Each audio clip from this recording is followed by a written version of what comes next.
திருவன் சரணம். நமோ தஸ்ஸு பகவதோ அரஹதோ சம்மா சம்புத்தஸ்ஸு. அதிகௌரவத்துக்குரிய எங்களுடைய கல்யாண மித்திர குருநாதர் புத்தோத்பாதோ ஆரியன் வான்சவின் பாத நமஸ்காரம். இப்போது நாங்கள் பார்ப்போம் ஸ்ராஸ்ரவ ஆஸ்ரவ சீனாஸ்ரவ அனாஸ்ரவ என்கிற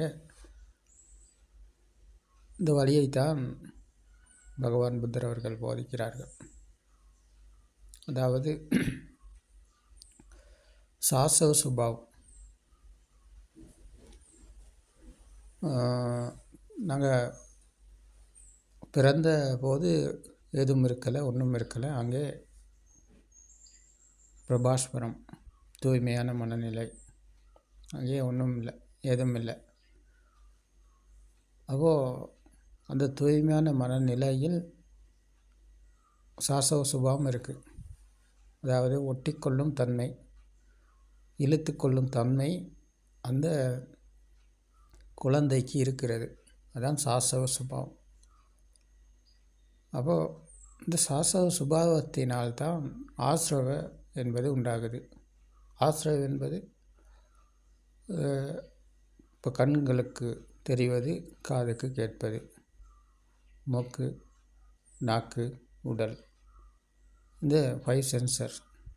இந்த 5 சென்சர்களால் உருவானது இருக்கிறது என்ற பிடிப்பு உருவாவதற்கு காரணம் இந்த சாசவ பலம். அந்த பலம் பொருந்தி இருப்பதனால இந்த பலத்துக்கு எல்லாம் இழுத்து கொள்ளுது. கண்களுக்கு தெரிவது வெளியில் இருக்கிறது, காதுக்கு கேட்பது வெளியில் இருக்கிறது, மூக்கு, நாக்கு, உடல் என்ற இந்த 5 சென்சர்களால், இந்த 5 உற்பத்தி நிலையங்களால் உருவானது வெளியில் இருக்கிறது. இந்த துவாரங்களால் உள்நுழைவது வெளியில் இருக்கிறது என்ற அந்த பிடிப்பு உருவாவதற்கு காரணம்தான் இந்த சாசவ பலம். இழுத்து கொள்ளும் தன்மை, ஒட்டி கொள்ளும் தன்மை, காந்தம் போல. அப்போ இந்த காந்த சக்தி தான் இந்த சாசவ பலம். அப்போ இதுதான் ஆஸ்ரவ என்ற நிலைக்கு மாறுகிறது. பிறந்த குழந்தைக்கு ஒன்றும் இருக்கலை, எதுவும் இருக்கலை. ஆனால் அது இந்த சென்சர்கள் இயங்க தொடங்கும் போது அதனுள் அந்த துவாரங்களால் உள்நுழைவது வெளியில் இருக்கிறது என்ற பிடிப்பு இங்கே உருவாகுது. அந்த பிடிப்பு உருவாவதற்கு காரணம் இந்த சாசவ பலம். அந்த பிடிப்பினால் இப்போ உலகம் உருவாகுது. இப்போ உலகம் கண்களுக்கு தெரிவது, காதுக்கு கேட்பது, இது ரெண்டும் இணைந்ததனால்தான் மாமரம் உருவானுச்சு. மாமரம் அதுக்கு முதல்ல இருக்கலை, அதுக்கு முதல்ல மாமரம் ஒன்று இருக்கலை. ஆனால் இங்கே சென்சர்கள் இயங்கியதுனால இதனுள் உருவானதால் இதற்குள் நுழைந்தது தான் வர்ணம், சத்தம். இந்த நுழைவாயில்களால் நுழைந்ததை வெளியில் இருக்கிறது என்ற ஒரு பிடிப்பு இங்கே உருவாகுது, ஒரு உணர்வு இங்கே உருவாகுது. அதான் இந்த ஆன்மா என்ற உணர்வு. அது வரைக்கும் அந்த ஆன்மா என்ற துஷ்டி அங்கே உருவாகி இருக்கலை, மனம் உருவாகி இருக்கலை. அப்போது வெளியில் இருக்கிறது என்ற அந்த பிடிப்பு இங்கே உருவாகுது. அந்த பலத்தோடு பலம் பொருந்தது, ஆன்மா என்ற பலம் இங்கே பொருந்தது. அப்போ வெளியில் இருக்கிறது, உண்மையாக இருக்கிறது, நிச்சயமாக இருக்கிறது என்று எல்லாமே இந்த கண், காது பிரதானம். பிரதானமாக கண்ணும் காதும் இணையுது. இப்போ மண்டீஸ்வரிக்கு போகும்போது அங்கே இது பால், இது பேட், இது பொம்மை அப்படின்ற மாதிரிக்கு, இது ஆப்பிள், இது தோடம்பழம், இது வாழைப்பழம், இது அன்னாசி பழம் அப்படின்றத அந்த மண்டீஸ்வரி டீச்சர் வந்து கண்களுக்கு வர்ணத்தை காட்டி காதுகளுக்கு சத்தத்தை கொடுக்குறாங்க. அப்போ அது இரண்டும் இணையதால் அது வெளியில் இருக்கிறது என்ற அந்த உணர்வை இங்கே கொடுக்குது. அப்போ அந்த உணர்வின் வழியாக அது இருக்கிறது என்ற துஷ்டியை அடைகிறது. இருக்கிறது, மாம்பழம், வாழைப்பழம், போல் பெட் எல்லாமே இருக்குது. அப்போ அந்த இருக்கும் உலகம் இங்கே தான் உருவாகுது இந்த சாஸ்வ பலத்தினால். அப்போ அது இழுத்து கொள்ளுகிறது, ஒட்டி கொள்ளுகிறது. அப்போது இந்த ஒட்டிக்கொள்வதனால இப்போ அந்த உலகம் இருக்குது. அப்போ உலகத்திற்கு ஒரு மதிப்பு பெருமதி உருவாகுது. போல் பெட் இருந்துச்சு சொன்னால், அது இருக்குதுன்னு சொன்னால் அது எனக்கு வேணும், நான் விளையாடணும், அந்த போல் எனக்கு வேணும், அந்த பெட் எனக்கு வேணும். அது யாராவது பிடுங்கிட்டாங்கன்னு சொன்னால் கோபம் வருது, ஆத்திரம் வருது. இந்த மாதிரிக்கு இந்த ராகதேச மோக என்ற இந்த தீக்கு பெயர் தான் சாஸ்வ பலத்தினூடாக இந்த ஆஸ்ரவ என்ற கிளஸ் உருவாகுது. ஆஸ்ரவ என்ற கிளஸ் தான் இந்த ராகதேச மோக. சாஸ்வ பலத்தினால் உருவாகுது இந்த ஆஸ்ரவ பலம். ராகதேச மோக இந்த தீ பற்றி கொள்ளுது. வெளியில் இருந்தால் அதை பெற்றுக்கொள்ளணும், அது கிடைக்காட்டி அதுக்கு கோபம். அப்போ இது எல்லாமே இந்த சாஸ்வ பலத்தினால்தான் உருவாகுது. சாஸ்வ பலம் பொருந்தி தான் எல்லாமே இருக்குது. அப்போது உலகம் இன்றைக்கி இருக்குது. இப்போ கண்களுக்கு தெரிவது நாங்கள் சொல்கிறோம் வெளியில் இருக்குதுன்னு சொல்லி. கதவு, ஜன்னல், மேசை, கதிரை இதெல்லாம் வெளியில் இருக்குது. அம்மா அப்பா வீடு எல்லாம் வெளியில் இருக்குது. அப்போ இருக்கும் உலகம் ஒன்று இருக்குது. அப்போ வெளியில் இருக்கிற உலகம் ஒன்று இருக்குது. அப்போ கண்களுக்கு தெரியுது, காதுக்கு கேட்குது, மூக்கு, நாக்கு, உடல் இந்த சென்சர்கள் அனைத்தும் இயங்குது. இந்த இயங்குதலினூடாக இவை அனைத்தும் வெளியில் இருக்குது. வாசனை உலகம் வெளியில் இருக்குது. சுவை என்ற உலகம் வெளியில் இருக்குது. உஷ்ணம், குளிர், இறுக்கமான, பாரமான, இந்த மென்மையான ஸ்பரிசங்கள் என்ற இந்த உலகம் வெளியில் இருக்குது என்ற இந்த உலகத்தின் மீதுக்கு அவருக்கு ஒரு பற்று உருவாகுது. இந்த உலகத்தின் மீது ஒரு பற்று, உலகத்திற்கு ஒரு பெருமதி, உலகத்தின் மீது ஒரு ஆசை. இந்த ஆசையின் காரணமாக அவர் அதை பெற்றுக்கொள்ளணும், அடையணும் அப்படின்ற மாதிரி இந்த நோக்கங்கள் உருவாகுது. அப்போது இதுதான் இந்த ராகதேச மோக என்றது ஆசை, கோபம், மாயை. ஆஸ்ரவ என்ற கெலஸ், ஆஸ்ரவ கெலஸ் இந்த தீக்கு பெயர். அது இருந்தால், ஏதாவது ஒன்று இருந்தால் தான் அதை பெற்றுக்கொள்ளவோ அடையவோ அவர் முற்படுவார். எதுவுமே இல்லைன்னு சொன்னான், ஒன்றும் இல்லைன்னு சொன்னால், அப்போ அது அப்படி ஒன்று இல்லைன்னு சொன்னால் அதை அடையிறதுக்கோ பெற்றுக்கொள்கிறதுக்கோ அப்படி ஒன்று எங்கேயுமே கிடையாது.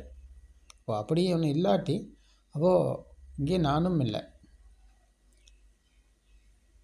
அப்போ இந்த நானும் இல்லாத அந்த பிரபாஸ்வரமான தூய நிலையில் இருந்த அந்த பிஞ்சு குழந்தையின் தன்மை இந்த சாஸ்வ பலத்தினால் ஒட்டிக்கொள்கிறது, வெளியில் இருக்கிறது என்ற அந்த சென்சர்கள் இயங்கும் போது எல்லாம் இந்த சென்சர்களால் உருவானதெல்லாம் வெளியில் இருக்குது அப்படின்ற மாதிரிக்கு பிடித்து கொண்டு அந்த பிடிப்புக்குள் தான் வாழ்கிறாங்க. இன்றைக்கி உலகம் இப்படித்தான் இயங்குது. இப்போ உலகில் வாழும் மனிதர்கள் எல்லாமே இப்படி தான் வாழ்கிறாங்க. வெவ்வேறு மதத்தை சார்ந்தவர்கள் இருக்கிறாங்க. வெவ்வேறு கோணங்களில், வெவ்வேறு துஷ்டிகளில் வாழும் மனிதர்கள் எல்லாருமே இந்த உற்பத்தி நிலையங்களால் உருவான உலகம் உண்மையாக இருக்குது, நிச்சயமாக இருக்குது என்ற அந்த பிடிப்புக்குள் தான் வாழ்கிறாங்க. இதுதான் அந்த ஆன்மா என்ற துஷ்டியில் வாழும் நிலை. அதுவே அந்த பிறந்தபோது ஒன்றும் இருக்கலை, எதுவும் இருக்கலை. அப்போ அங்கே ஆன்மா என்ற துஷ்டியும் இருக்கலை. அப்போது இந்த சாஸ்வ பலத்தினால் இதெல்லாம் வெளியில் இருக்குது என்ற அந்த பிடிப்பு உருவானிச்சு. அந்த இழுத்துக்கொள்ளும் தன்மை காந்தம் போல், காந்த சக்தி போல் அது இழுத்துக்கொள்ளும் தன்மை இருந்ததுனால அந்த சாஸ்வ பலம் பொருந்தி இங்கே ஆஸ்ரவ என்ற கிளஸ் தர்மம் உருவானுச்சு. ஆஸ்ரவ கிளஸ் தர்மத்தினால் உலகம் இன்றைக்கி இருக்குது. அந்த உலகத்தின் மீது போட்டி பொறாமை பழிவாங்கல் திருக்குசு வஞ்சகம் கப்பிரித்தனம் இதெல்லாமே இதுதான் அப்போ மனிதனின் சுபாவம். இதுதான் மனித வாழ்க்கையின் மனிதர்கள் வாழும் நிலை. இந்த ஆசிரவ கிளஸ் தர்மத்தில் தான் எல்லாமே வாழ்கிறாங்க. உலகம் இருக்குது, அப்போ அதன் மீது அது ராக தேச மோகன தீயும் இருக்குது. அப்போ தீயில் பற்றி கொண்டு தான் தீயில் எரிந்து கொண்டு தான் இந்த உலகமே இன்றைக்கு வாழ்ந்து கொண்டிருக்கு. அப்போது இதிலிருந்து மீளத்தான் பகவான் புத்தர் அவர்கள் இந்த சத்திய தர்மத்தை போதிக்கிறார்கள். ஆஸ்ரவ கெலஸ் என்ற இந்த ராகதேச மோகன தீயிலிருந்து மீள்வது எப்படி, அதுதான் இந்த சத்துராரி சத்திய தர்மத்தில் பகவான் புத்தர் அவர்கள் கூறுகிறார். துன்பம், துன்பத்துக்கு காரணம், துன்பத்தில் மீளல், துன்பத்தில் மீளும் வழி. அப்போது உலகில் வாழும் மனிதர்களுக்கு இன்றைக்கி எல்லாமே இருக்குது, உலகம் இருக்குது. அப்போ அந்த உலகத்தின் மீது பற்று இருக்குது, ஆசை இருக்குது, கோபம் இருக்குது, எல்லாம் இருக்குதுன்னு சொன்னால் அதுதான் அது ராக தேச மோகம், இந்த ஆஸ்ரவ கிளஸ் தர்மம். அப்போ இதிலிருந்து உண்மையை புரிந்து கொள்பவருக்கு தான் அதிலிருந்து மீள முடியும். இது எங்கும் இருப்பது கிடையாது, எல்லாமே இந்த சென்சர் வழியாக உருவானது. இந்த 5 சென்சர்களால் உருவானது தான் இந்த உலகம். இப்போ உலகத்தில் இருந்து மீள நாங்கள் துன்பத்திலிருந்து மீள்வோம். அப்போ இங்கே இந்த படித்த சமபாதத்தை இந்த சத்துராரி சத்திய தர்மத்தை கூறுகிறார்கள். துன்பம், இப்போ நாங்கள் உலகம் இருக்குதுன்னு சொன்னால், உலகில் நாங்கள் வாழ்கிறோம்னு சொன்னால் நாங்கள் இருப்பது துன்பத்தை. சுக்க துக்கம், துக்க துக்கம், இன்பமும் துன்பம் தான். இன்பம் என்று நாங்கள் எடுத்துக்கொண்டது எல்லாமே துன்பம்தான். ஏன்னா நிரந்தர இன்பம் சொல்லி இங்கே அப்படி ஒன்று கிடையாது. நாங்கள் அந்த உற்பத்தி நிலையத்தை போஷணை செய்வதனால இதில் இன்பம் இருக்குன்னு சொல்லி அதன் பின் இன்றைக்கி ஓடிக்கொண்டிருக்கோம். நல்ல சாப்பாடு கிடைச்சிட்டா இன்பம், நல்ல இசையை கேட்டுட்டா இன்பம், நல்ல ஸ்பரிசத்தை அனுபவிச்சுட்டா நல்ல இன்பம், நல்ல வாசனையை நல்ல இனிமையான பாடல்களை கேட்டுட்டா நல்ல வாசனையை முகர்ந்து நல்ல வரும் அந்த ஆஸ்வாதத்தில் மன மகிழ்ச்சி அடைகிறோம், இன்பம் அடைகிறோம். அப்போ அது எல்லாமே நிரந்தரம் கிடையாது. நிரந்தரம் இல்லைன்னு சொன்னால் அப்போ அது போலி, பொய்யானது, கற்பனையில் தான் இருக்குது எல்லாமே. அப்போது இந்த உற்பத்தி நிலையத்தை போஷணை செய்வதில் நிரந்தரமான உண்மையான மகிழ்ச்சி இல்லை. அப்போது இதுவும் துன்பம்தான். நாங்கள் இன்பம் என்று நினைத்து கொண்டிருப்பதும் துன்பம்தான். அப்போ இதுதான் சுக துக்கம், துக்க துக்கம் என்று பகவான் புத்தர் அவர்கள் கூறுகிறார்கள். இன்பமும் துன்பம்தான், இன்பம் என்று ஒன்று கிடையாது இங்கே. அப்போ இந்த உற்பத்தி நிலையத்தை போஷணை செய்வதில் தான் இன்பம் இருக்குது. மனிதனுடைய இன்பம் இதில் தான் இருக்குது. கண்ணை போஷணை செய்கிறார், காதை போஷணை செய்கிறார், மூக்கு, நாக்கு, உடல், இந்த உற்பத்தி நிலையத்தை தான் அவர் போஷணை செய்கிறார்.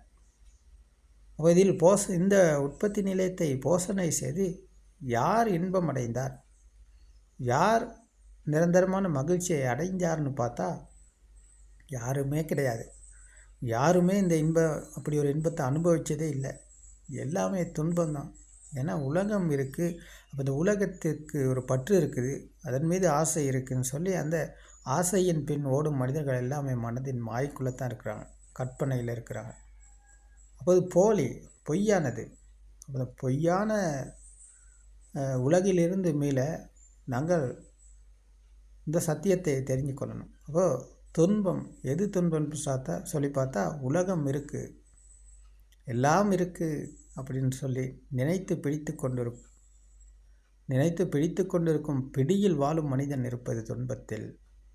இன்பம் என்று நினைத்து கொண்டிருப்பதும் துன்பம்தான். அப்போது அவர் அந்த துன்பத்தை வெல்லணுமா இருந்தால் துன்பத்தில் மேலும் வலிக்கு வரணும். துன்பத்துக்கு காரணம் என்னன்னு பார்த்தா இதுதான், உலகம் இருக்குதுன்னு சொல்லி நாங்கள் நினைச்சு பிடிச்சு கொண்டிருக்கோம். இந்த பிடியில் இருக்கும் அனைத்து மனிதர்களும் இருப்பது துன்பத்தில். இல்லாத ஒன்றை இருக்குதுன்னு சொல்லி நினச்சி பிடிச்சு கொண்டிருக்கோம்.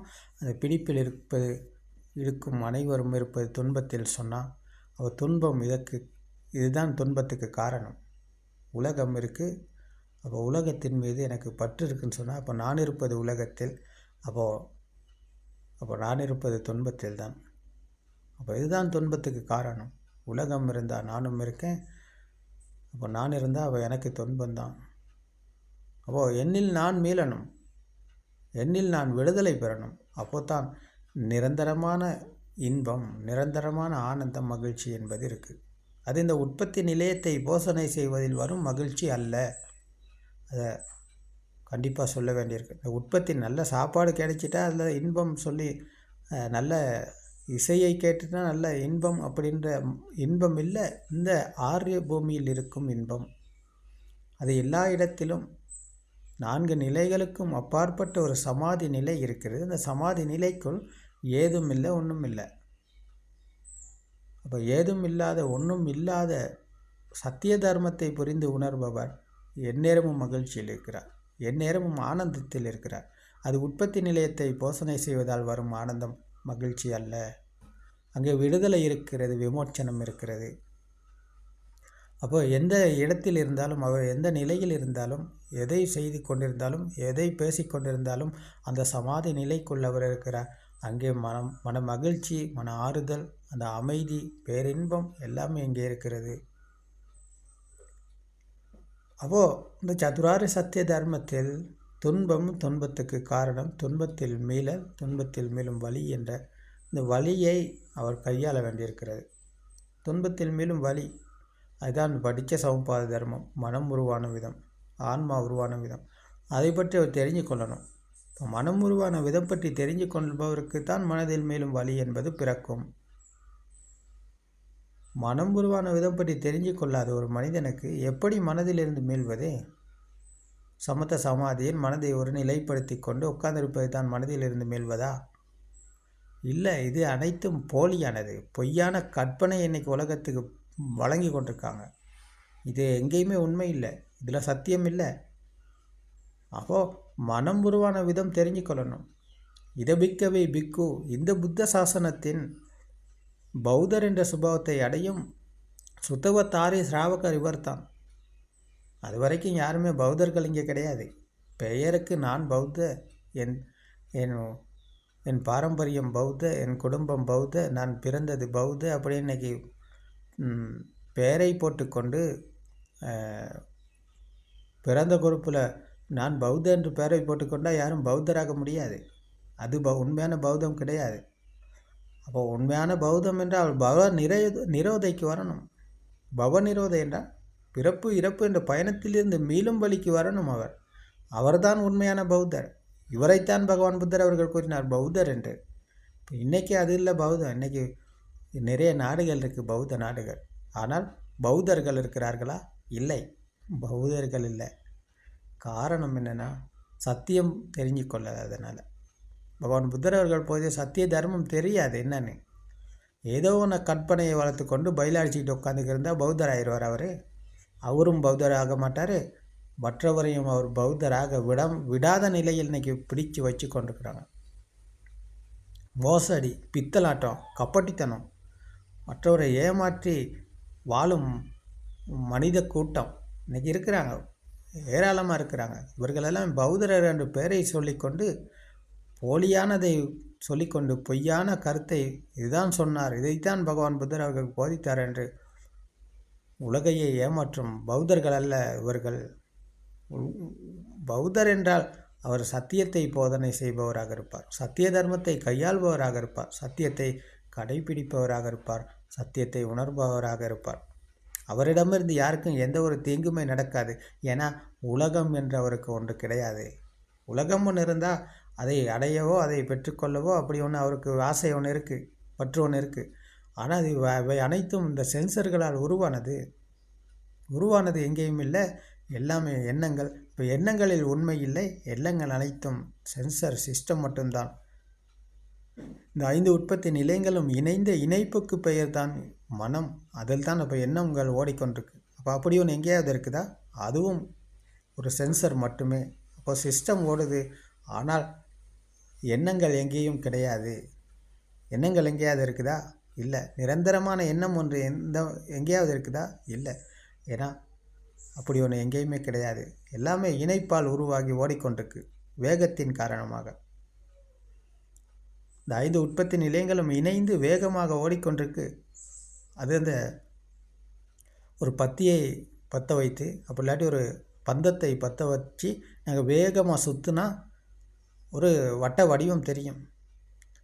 வட்ட வடிவம் என்று ஒன்று இருக்குது அப்படின்னு சொல்லி நாங்கள் நினச்சி கொண்டிருக்கோம். அது இருப்பதை போல தான் எங்களுக்கு தெரியுது.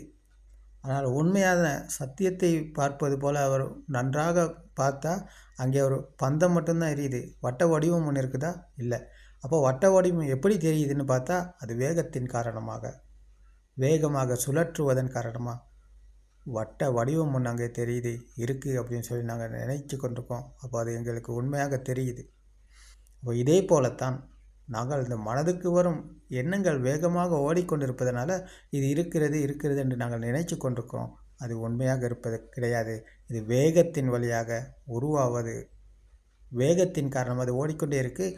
அதன் பின் நாங்களும் இன்றைக்கி ஓடிக்கொண்டிருக்கோம். இதுதான் மூடத்தனம். அப்போது இந்த மூடத்தனத்திலிருந்து மீள்பவர் இந்த சத்துராரி சத்திய தர்மத்தினூடாகத்தான் இந்த சாந்தமான இனிமையான சுவையை அடைகிறார். அப்போது மனதுக்கு வரும் எண்ணங்களுக்கும் அவருக்கு வேல்யூ ஒன்று கிடையாமல் போகுது. மனதுக்கு வரும் இந்த எண்ணங்களில் இருந்து மேலும் வழிக்கு வருபவர் அதற்குள்ள பெருமதி மதிப்பு எல்லாமே அழிஞ்சு போகுது. பெருமதி மதிப்பும் தான் நான். பெருமதி மதிப்பு ஒன்று கிடையாட்டி பற்று இல்லாமல் போகுது. பற்று இல்லாட்டி அங்கே தீ என்பது கிடையாது. ஆசிரவ கிளேஸ் என்ற இந்த ராக தேச மோக என்ற தீ இங்கே அணையுது. தீ அணைஞ்சதன் பிறகு எல்லாமே வழக்கம் போல் இயங்குது. கண்களுக்கு வழக்கம் போல் தெரியுது, காதுக்கு வழக்கம் போல் கேட்குது, மூக்கு நாக்கு உடல் என்பது வழக்கம் போல் இயங்குது. ஆனால் இதனால் உருவானது எங்கேயும் கிடையாது. இவைகளால் உருவானது எங்கேயுமே இல்லை. அப்போது இருக்கிறது என்ற துஷ்டியில் தான் நான் இருந்தேன் இவ்வளோ காலமாக. துஷ்டியில் இருந்தபோது நான் இருந்தேன். துஷ்டியில் இருந்து மீண்டதன் பிறகு நான் இல்லை. சென்சர்கள் இயங்குது. மரம் போல, இந்த காற்றை போல இந்த சுபாவ தர்மத்தோடு அவர் இணைகிறார். சுபாவ தர்மமும் அவரும் ஒன்றுதான். இங்கே நான் என்று ஒருவர் இல்லை. இதுதான் எனக்கு நான் இல்லாமல் போன விதம். இதுதான் என்னில் நான் விடுதலை அடைந்த சுபாவம். அவர் இந்த சதுராரிய சத்திய தர்மத்தில் துன்பத்துக்கு காரணம், துன்பத்தில் மீளும் வழி. இந்த வழியில் அவருடைய பயணத்தை மேற்கொண்டு இந்த சதுராரிய சத்திய தர்மத்தினூடாக அவர் துன்பத்திலிருந்து மீள்கிறார். உலகிலிருந்து மீள்பவர் துன்பத்திலிருந்து மீள்கிறார். துன்பத்திலிருந்து மீண்டவருக்கு அவர் இல்லாமல் போகிறார். அவர் இல்லை. அப்போ இங்கே அவர் என்று ஒருவர் இருக்கிறாரா? சுவாமி, நீங்கள் மனிதனா, இறைவனா, கடவுளா, பிரம்மாவா, யார் நீங்கள் அப்படின்னு கேட்டால் அங்கே யாருமே இல்லை. நான் புத்த என்றால் ஒருவரா? புத்தர் என்றால் ஒருவர் அல்ல. புத்தர் என்பவர் ஒருவர் கிடையாது. இந்த சதுராரிய சத்திய தர்மத்தை, இந்த பட்டிச்ச சமுப்பாத தர்மத்தை அலசி ஆராய்ந்து நன்றாக பரிசீலித்து இந்த சத்திய தர்மத்தை புரிந்து உணர்ந்து பிரத்யக்ஷம் அடைந்த நிலைக்கு பெயர் தான் புத்த. அப்போ புத்த என்றால் ஒருவர் அல்ல. அங்கே மனிதனும் இல்லை, ஒரு உயிரும் இல்லை, ஒரு நபரும் இல்லை. உயிர் நபர் என்ற துஷ்டியிலிருந்து மீண்ட நிலைக்கு பெயர் தான் புத்த. அப்போ அங்கே சென்சர்கள் இயங்குது. கண்களுக்கு வழக்கம் போல் தெரியுது, காதுகளுக்கு வழக்கம் போல் கேட்குது, மூக்கு நாக்கு உடல் எல்லாமே வழக்கம் போல் இயங்குது. வழக்கம் போலவே எல்லாமே நடக்குது. ஆனால் அங்கே ஒருவர் இல்லை. ராகதேசமோ என்ற தீ அணைந்த நிலை, முற்று முழுதாக அணைந்த நிலை புத்த நிலை. அப்போ இந்த புத்த நிலையை அடைபவர் தான் பௌத்த. அவரிடமிருந்து எங்கேயாவது யாருக்கும் எந்த ஒரு தீங்கும் நடக்குமா? அவர் யாரையாவது ஏமாற்றுவாரா? யாருக்காவது பொய் சொல்லி கப்பட்டித்தனம் பண்ணுவாரா? வஞ்சகம் பண்ணுவாரா? அப்படிலாட்டி அவர் மற்றவரை ஏமாற்றி அபகரிக்க பார்ப்பாரா? எதுவுமே அவரிடமிருந்து நடக்காது. ஏன்னா உலகை வென்றவருக்கு உலகத்தின் மீது பற்று இல்லை. உலகம் என்பது கற்பனை. அதை ப்ரொஜெக்டரில் ஓடும் திரைப்படம் போல். திரைப்படத்துக்குள்ளே உண்மை இல்லை, திரைப்படத்தில் நிஜம் இல்லை. திரைப்படம் என்பது ஒரு தயாரிப்பு. அப்போ தயாரிக்கப்பட்டதில் உண்மை இல்லை என்ற சத்தியத்தை அவருக்கு புரியும். திரைப்படத்தில் உண்மை இல்லை என்ற இது உண்மை இல்லை என்பது அவருக்கு புரிந்தது போல் இந்த மனம் என்ற ப்ரொஜெக்டரில் எண்ணங்கள் ஓடிக்கொண்டிருக்குது திரைப்படம் போல். அப்போ இந்த எண்ணங்கள் ஓடுவதில் எந்த ஒரு எண்ணத்துக்கும் அவர் ஈடுபாடு கொடுக்காட்டி, எந்த ஒரு எண்ணமும் உண்மையாகாட்டி, எல்லாமே சென்சர் சிஸ்டம், எதுவுமே உண்மை இல்லை, எதுக்குமே கலங்க வேண்டிய அவசியம் இல்லை. அப்போ இங்கே எதையுமே பிடித்து கொள்ள வேண்டிய அவசியம் இல்லை. அப்போ இந்த நிலையை அடையும் போது மனதிலிருந்து அவர் மீள்கிறார் என்றால், எண்ணங்களிலிருந்து அவர் மீள்கிறார் என்றால், அப்போ எண்ணங்கள் வழக்கம் போல் இயங்குது, வழக்கம் போல் ஓடுது. ஆனால் எதையுமே பிடித்து கொள்ளவோ, எதையுமே வைத்து கொள்ளவோ, எதையுமே சேமித்து கொள்ளவோ அவருக்கு அவசியம் ஒன்றும் இல்லாமல் போகுது. அப்போ இது மனதிலிருந்து மீண்ட நிலை, எண்ணங்களிலிருந்து மீண்ட நிலை. அப்போது எதற்குமே அவர் கலங்க மாட்டார் என்றால், இங்கே தான் இந்த ராக தேச மோக, இந்த ஆசை கோபம் மாயை தனிந்த நிலை. அப்போ இதுதான் சீன ஆசிரவ தர்மம் கரைந்து போகும் நிலை. சீனாசிரவ கரைந்து கடைசியில் அனாசிரவ என்ற நிலையை அடைகிறார். அனாசிரவ அந்த ஆசிரவ தர்மம், ஆசிரவ பலம் அழிந்த நிலை. திரும்பவும் அங்கே கிடையாது. பலம் அழிந்த நிலை. பலத்துக்கு அதை ஒட்டிக்கொள்ளும் பலம் இங்கே அழிஞ்சு போயிடுச்சு. அப்போது மீண்டும் அவருக்கு உலகம் உண்மையாகாது. எந்த ஒரு எண்ணமாக வந்தாலும், எந்த ஒரு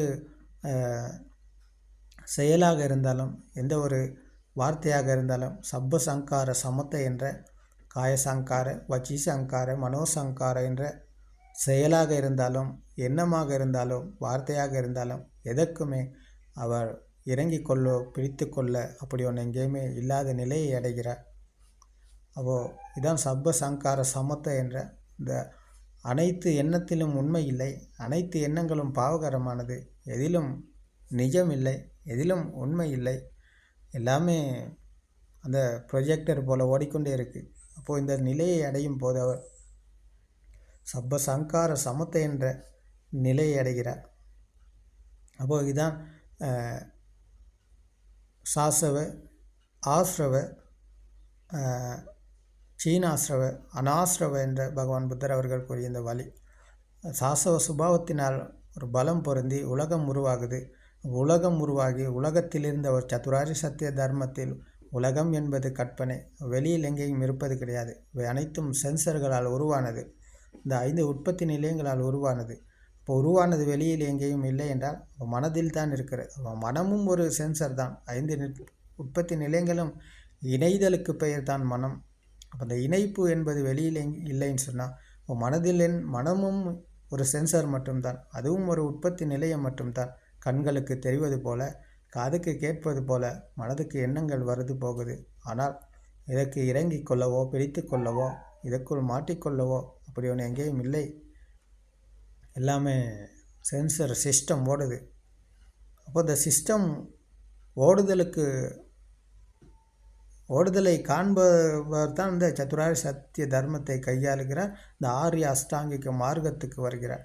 இப்போ பார்ப்பது வெளியில் இல்லை, கேட்பது வெளியில் இல்லை, மூக்குக்கு உணரும் வாசனை துர்நாற்றம் வெளியில் இல்லை, நாக்குக்கு உணரும் சுவை வெளியில் இல்லை, உடலுக்கு உணரும் குளிர் உஷ்ணம் இறுக்கமான பாரமான தன்மைகள் வெளியில் இல்லை.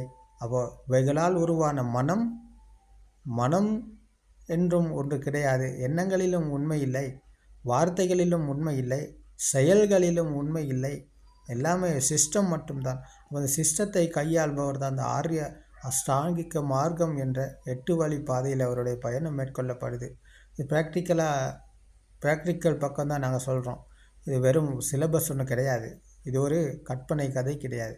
இந்த ஆரிய அஷ்டாங்கிக மார்க்கம் என்பது சம்மா திட்டி, சம்மா சங்கப்ப, சம்மா வாச்சா, சம்மா ஆஜீவ, சம்மா கம்மந்த, சம்மா வாயாம, சம்மா சதி, சம்மா சமாதி என்ற இந்த 8 வழி பாதை என்பது இந்த சென்சர் சிஸ்டம் மட்டும்தான். இப்போ சமாதிட்டிக்கு வந்தவர் உலகம் உண்மை இல்லை, உலகம் என்பது சென்சர்களால் உருவானது, அப்போ உருவானது வெளியில் இல்லை என்றால் அவர் சத்தியத்தை கையாள்றார். சமாதிட்டிக்கு வருகிறார். உலகம் என்பது மனதில் தான் இருக்கிறது என்ற நிலையை அடைபவர் சமாதிட்டிக்கு வருகிறார். மனதிலிருந்து மீள்பவர் தான் ஆரிய அஷ்டாங்கிக மார்க்கத்தில் பயணிக்கிறார் என்றால் இப்போ எல்லாமே சென்சர் சிஸ்டம் தான். மனதுக்கு எண்ணங்கள் வருது போகுது, வார்த்தைகள் வழக்கம் போல் அவர் பேசுகிறார், எல்லாமே கதைக்கிறார், அதிலும் உண்மை இல்லை. மனதுக்கு வரும் எண்ணங்களிலும் உண்மை இல்லை. அப்போது எந்த செயலை செய்தாலும், எந்த ஒரு காரியத்தில் ஈடுபட்டாலும், எந்த வேலையை செய்தாலும் எல்லாமே சென்சர் சிஸ்டம் தான். அப்போது இந்த காய சங்கார, வச்சி சங்கார, மனோ சங்கார என்கிற இந்த எல்லாமே எண்ணங்கள். எந்த ஒரு செயலை செய்தாலும் அது ஒரு எண்ணம் தான். நாங்கள் எதை விறகு வெட்டினால் அது ஒரு எண்ணம், வாசல் கூட்டினால் அது ஒரு எண்ணம், சோறு சமைச்சா அது ஒரு எண்ணம். அப்போ எதை செய்தாலும் அது ஒரு எண்ணம் தான். அப்போ நாங்கள் எதை பேசினாலும் அதுவும் ஒரு எண்ணம் தான். எல்லா வார்த்தைகளுமே ஒரு எண்ணம் தான். அப்போது இந்த சப்ப சங்கார சமத்தை என்ற எல்லா எண்ணத்திலிருந்தும் மீள்பவர் எதிலையுமே உண்மையை அவர் சந்திக்கலை. எல்லாமே கற்பனை, எல்லாமே சென்சர் மட்டும்தான் இங்கே இயங்குது, சிஸ்டம் ஓடுது. அப்போ இந்த சிஸ்டத்துக்கு சொந்தக்காரர் இல்லாமல் எல்லாமே நடக்குது என்ற நிலையை அவர் அடையும் போது சிஸ்டம் அவருக்கு தெரியுது. அந்த ப்ரொஜெக்டரில் ஓடுற திரைப்படம் போல் அது ஓடுது. செயலும் வழக்கம் போல் நடக்குது, வர்ணமும் வழக்கம் போல் தெரியுது, சத்தமும் வழக்கம் போல் கேட்குது, பேச்சும் வழக்கம் போல் அவர் பேசுகிறார், எல்லாமே வழக்கம் போலவே நடக்குது.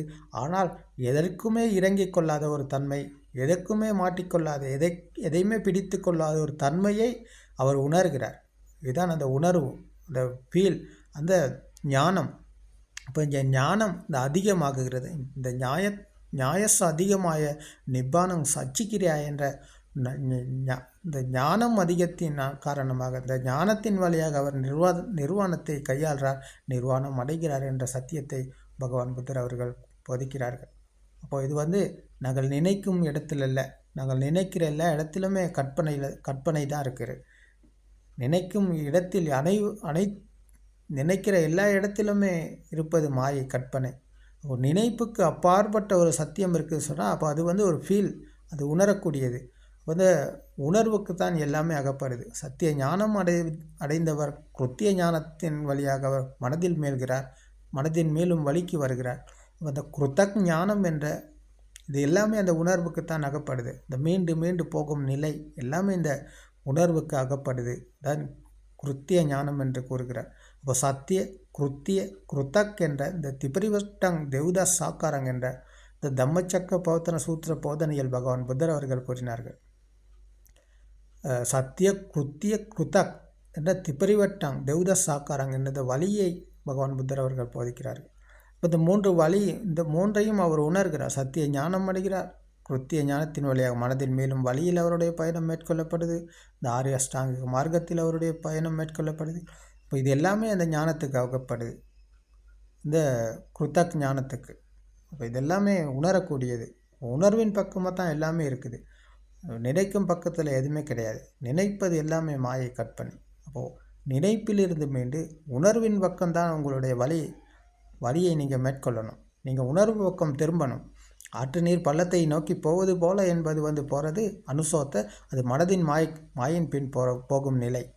ஆனால் இந்த ஆற்றின் மேல் பக்கம் மேல் நோக்கி போவது என்பது நினைக்கும் திசையில் அல்ல, அது உணர்வின் திசையில் தான் இருக்கிறது. அப்போ இந்த உணர்வின் திசைக்கு நீங்கள் திரும்பணும், உணர்வின் பக்கம் நீங்கள் திரும்பணும், உணர்வுக்கு இடம் கொடுக்கணும், உணர்வு பக்கம் நீங்கள் வரணும். அப்போ உணர்வுக்கு இடம் கொடுத்தா தான் அந்த உணர்வு என்பது இன்னும் பலமாகி அந்த ஞாயச அதிகமாயினது பலம் இன்னும் அதிகமாகி நிப்பான சச்சிக்கிரா என்ற இந்த நிர்வாணத்தை உங்களுக்கு கையாள முடியும். அப்போது மனதில் மீளும் வழி, துன்பத்தில் மீளும் வழி, இதுவே நிரந்தரமான வழி என்ற இந்த பகவான் புத்தர் அவர்கள் கூறிய இந்த வழிக்கு நீங்களும் வரணும். உலகில் இந்த சத்திய தர்மம் எல்லா இடத்திலும் இந்த மனிதர்கள் சத்திய தர்மத்தை கேட்டு இந்த சத்திய தர்மத்தை புரிஞ்சு கொண்டு உலகையும் வென்று, மனதை வென்று, மரணத்தை வென்று சாமானியமான ஒரு எளிமையான மகிழ்ச்சியான ஒரு வாழ்க்கையை இனிமையானது ஒரு அமைதியான ஒரு வாழ்க்கையை உங்களாலும் வாழ முடியும். அதற்கு இந்த சத்திய தர்மம், இந்த போதனைகள் அனைத்தும் உங்களுக்கும் துணையாக இருக்க வேண்டும். திருவன் சரணம்.